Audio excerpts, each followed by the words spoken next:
I mean, going on with the third pairing though, when's this Addison deal going to get done, or is it? Yeah, so we're still waiting.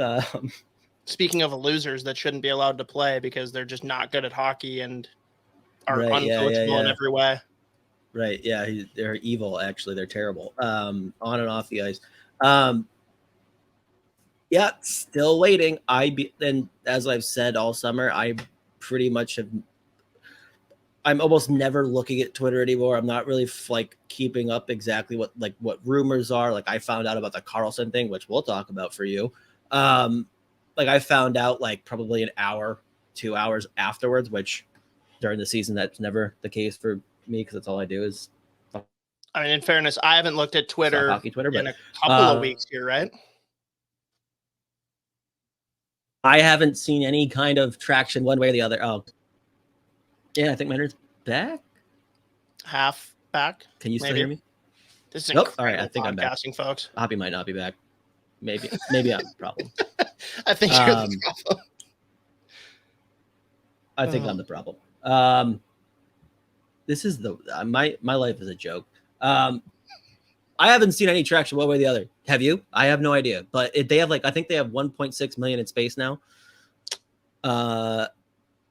Which I mean, considering how much I'm just gonna keep riding this train. How much Dean Evison hates him as a person and a player should be triple the amount of space they need to sign a loser. Yeah. I'm sorry, I'm just kidding. Well, no, wait, look at that. I just looked at Twitter, trending Addison. Oh God, that might be football. Yeah, it is. And baseball, actually. Some dude named Addison. They must all be losers. There's so many. You know what? It turns out Addison, pretty popular name, first and last. So precisely 0 of these Addison trending tweets are about Kalen Addison, as it turns out. But yeah, that means to me there's traction. To me, that means there's traction. There's something going on. Well, it's funny too because Russo's kind of gone back and forth over the summer, where he's like, "Yep, they fucked up. They need to figure it out because he is the only one qualified to run the power play." But then the very next tweet or X that he sends, it's like, "Yep, they're basically going to go to him with a gun and be like, you're going to sign your qualifying offer and you're going to say thank you." So I don't know what's going to happen, but and again, and my opinion hasn't changed, where I think if they, and I can't imagine that this is actually their thought process and the approach. If they really entered the offseason being like, oh yeah, we're going to trade him. That is an unbelievably massive mistake to me.